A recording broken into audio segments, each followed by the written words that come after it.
Let's just try this out. Once again, I'm trying a new angle. I'm wearing my hair up, which is weird for me because I never do that. And also I'm supposed to be working.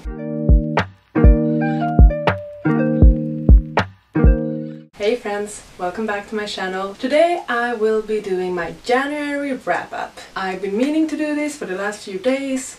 Just been some struggles with that, but I'm here and I'm ready. So let's just talk about the books I read in January. Let's start with some stats. In January I read a total of 9 books. Out of those 9 books, 1 was a physical book, 4 of them were ebooks and 4 of them were audiobooks. Out of those 9 books also, 5 of them were targeted towards adults and 4 of them were targeted towards young adults. As for the genres that I read, 3 of the books were fantasies, 2 of the books were contemporaries, 3 of them were romance books, and 1 of them was a mystery. And I gave 3 books 3 stars, 4 books 4 stars, and 2 books 5 stars. What did I start my year of reading? What was the first read of 2021? So my first few reads of 2021 were Heartstopper Volume 1, 2 and 3. And I decided to pick up this graphic novel series because of my Goodreads Reading the Winners Choice Awards challenge. I need to come up with a better name for that one. So I read these novels because Heartstopper Volume 3 won the Goodreads Choice Awards of 2020.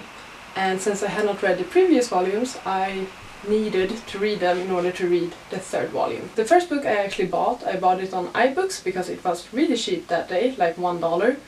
But then I found out Heartstopper is on the Webtoon app, and I actually use the Webtoon app quite a lot. So the rest I read for free. I had no idea, and I think the 4th volume is already up there as well, even though it hasn't been published as a book. It's really weird, but it's there, it's free, it's accessible. So Heartstopper is a graphic novel where we are following Nick and Charlie. Charlie is an openly gay guy who previously has been bullied because of his sexuality, and he becomes friends with Nick. And Nick is just Nick. They have a really nice friendship going on, but soon enough that friendship starts to turn into something more. This series, because I'm just gonna talk about the 3 volumes in general. This series it's very light-hearted, it's very fluffy, it's nice, it's sweet. There's not that much conflict or intrigue in it. It's mostly about the characters and their journey, and this graphic novel is great for representation. Not only do we have the main characters, but also the side characters offer some great representation. It's a very adorable series. It's really sweet. But as I said, there's really not that much else going on. And especially not in the 1st volume. The 1st volume was a really quick read, and not much actually happened. There wasn't really any intrigue or conflict at all. My rating for that 1st one was only 3 stars. But for the 2nd and 3rd volume I gave them 4 stars. I'm not the biggest fan of the art though.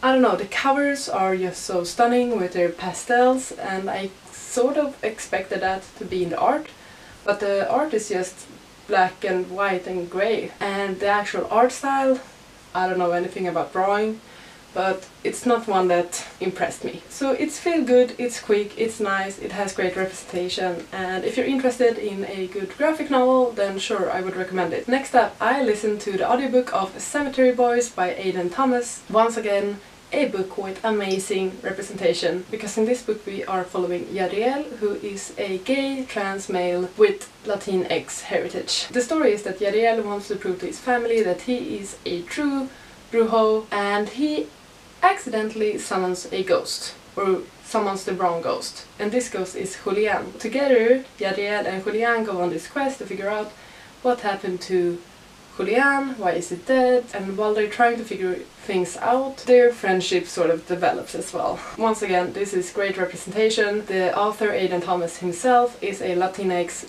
trans male, and I heard that most of the people that worked on the book, from the narrator to the ones who made the cover design and illustrations, they are all in some way representing these minorities, which is amazing. The narrator himself is a Latinx trans male. I gave it 4 stars. I thought the representation was great, not only once again with the main characters, but also with the side characters. They were so good. You can tell there's a lot of heart and emotion and effort put into the story. It means something, and it is very important. I personally don't think I'm the biggest fan of ghost stories, to put it like in a very simplistic way. That's not really what draws me in, so I didn't really care that much about that aspect, which is probably why I can't explain it that well. Solid book, 4 stars, give it a look. Next up, I completed The Burning God by R.F. Kuang, the third and final book in the Poppy War series. I was a mess afterwards.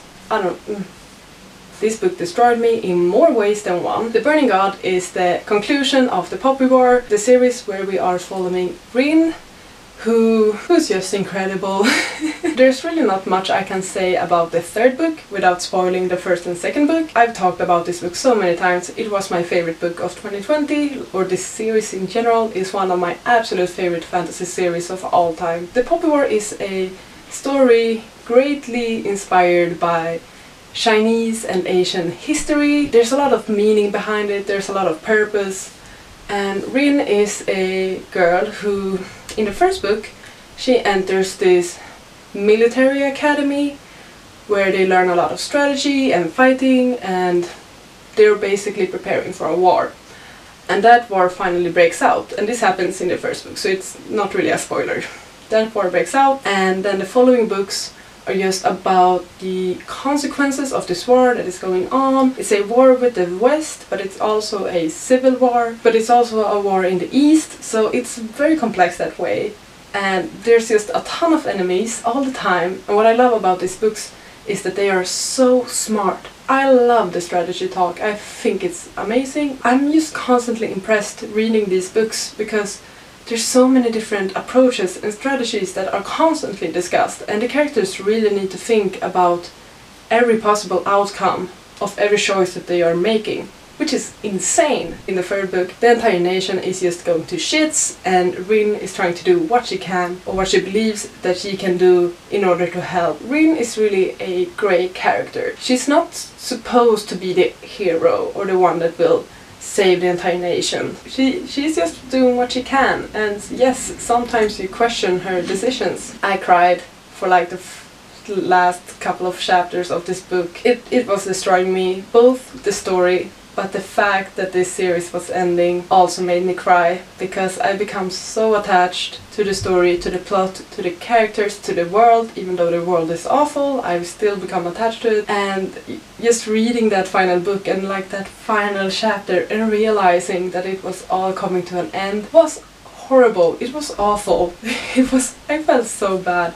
I kept crying like for a while. I finished the book and I cried, and I called my friend and I cried in the phone. Just please read The Poppy War and read all the books, because they are so amazing and so important and so well made. Obviously I gave The Burning God 5 stars on Goodreads, and this was my review of it.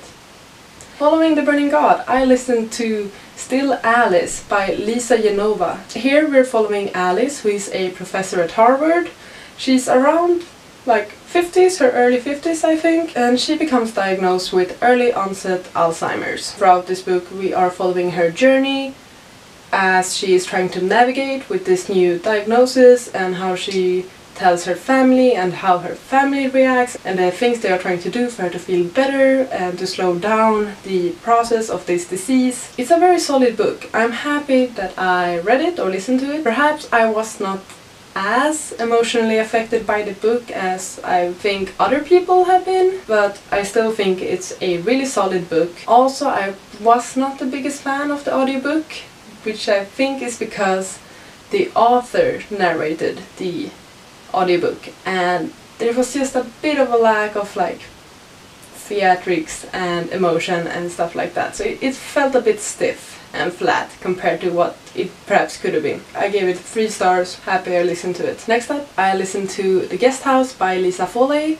This is another one of those books that I picked up because of my Goodreads Choice Awards winner challenge. This book won the best mystery of 2020 in the Goodreads Choice Awards. It's a story about a couple that is about to get married on this remote island, and they have invited a bunch of different guests to this island. There's a mystery. Someone ends up dead. We're following the story through multiple different perspectives, which is quite fun. We're following it through the eyes of the bride, the best man, the bridesmaid, the +1, the wedding planner. I didn't think this book was that thrilling, to be honest. It was a very slow build-up to the actual mystery of the book, which I did not enjoy. About 75% of the book is just build-up and like nothing really happens. The last quarter, the final quarter of this book, that one is great. Then we have mystery, and it's thrilling and it's exciting and there are some surprises. But like the first 75% is just so slow. So I gave this book 3 stars. It was alright, but it's not the most thrilling one out there, I think. I don't know, I don't have that much experience with thrillers, but the last couple of ones that I've read or listened to, they haven't been that thrilling. So if any of you guys have any recommendations for thrillers that will excite me and keep me on my toes and keep me guessing, please let me know. Next up we have The House in the Cerulean Sea by T.J. Klune. This book was wonderful. This book was wholesome, this book was sweet, it was hilarious. It was just so good, solid book.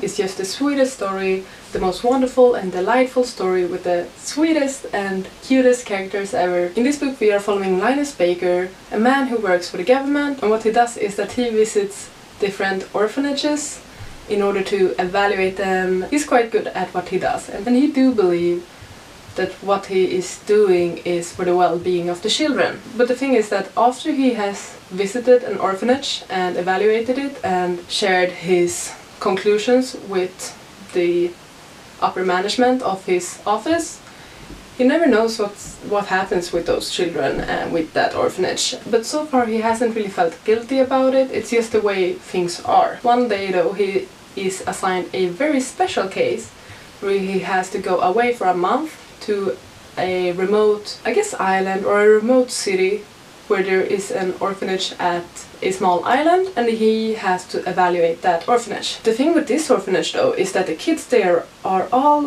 very special, very different, nothing like the things he has seen before. These children are considered as extremely dangerous to society. So some of the children there are a gnome, a sprite, some sort of unknown blob.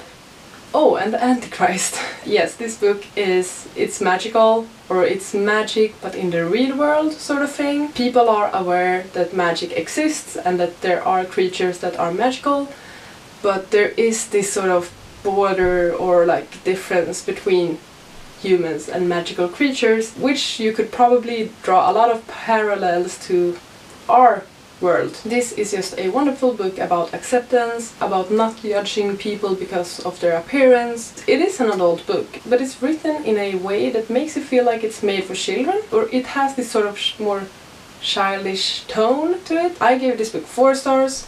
The one thing that like knocked down the point for me, I would say, is that it is extremely predictable. You know exactly from the first chapter what is going to happen, what sort of developments Linus will go through and the kids will go through, and how that orphanage will affect him. It's an obvious story, it's not something new in that way, so it's very predictable. There's very little conflict in it, which is nice though. I think that's the point. The book is more about the characters and its message, but it's a wonderful book. I highly recommend this one. Final book I want to talk about is Anxious People by Fredrik Backman. I read this one in Swedish. It's my first Fredrik Backman book, but it sure won't be the last, because this book was incredible. I have previously struggled with Swedish authors. I don't know, they haven't clicked for me. I haven't enjoyed the writing, the stories. No, I had quite low expectations on this book, but I still wanted to read it because it was so popular last year, like crazy popular. I don't even know where to start with this one. It's just amazing in all the ways. This book is so hilarious, but at the same time it's just really, really deep, surprisingly deep. The story is about a robber who tries to rob a bank, but that doesn't quite work out, and it ends up being a hostage situation of the visitors of a open house of an apartment. It's really weird, but it's really hilarious, and the story is told through multiple perspectives. So through the perspectives of the robber and the people that are visiting this apartment, but also through the testimonies of the witnesses as the police is trying to figure out, okay, what happened, where's the robber, what's going on. And I just love the story. I loved how surprisingly deep it was. I love the small hints that you could find in the chapters about what way the story would go and how the characters somehow related to one another. It was so smart, it was so fun. This story is about people, it's about the mistakes that they make, it's about just how people connect and how we live, and it's beautiful. Since I borrowed this from my library, I don't own it, but I'm definitely going to buy this book because I actually want to reread this book in a very near future and just like annotate and like highlight those wonderful quotes and tab it. I thought it was so good. I don't know, I didn't expect this at all. So I'm definitely going to pick up Anxious People. I will also make sure to read more books by Fredrik Backman, such as A Man Called Ove, Bear Town. I gave this book 5 stars, obviously. And that's my January wrap up. Also, I need to mention that there were 2 books that I started in January, but that I have not finished yet. Maybe I'll finish them in February or maybe March. We'll have to see. Depends. I started reading Elantris by Brandon Sanderson. I'm about 50% through that one, and I also started reading Less by Andrew Sean Greer, and I'm also about 50% through that one. I just didn't have the time or the interest in finishing them in January, so that's why I didn't. Thank you so much for watching, and I'll see you on the next one. Goodbye! You gotta just go for it. Don't think about what comes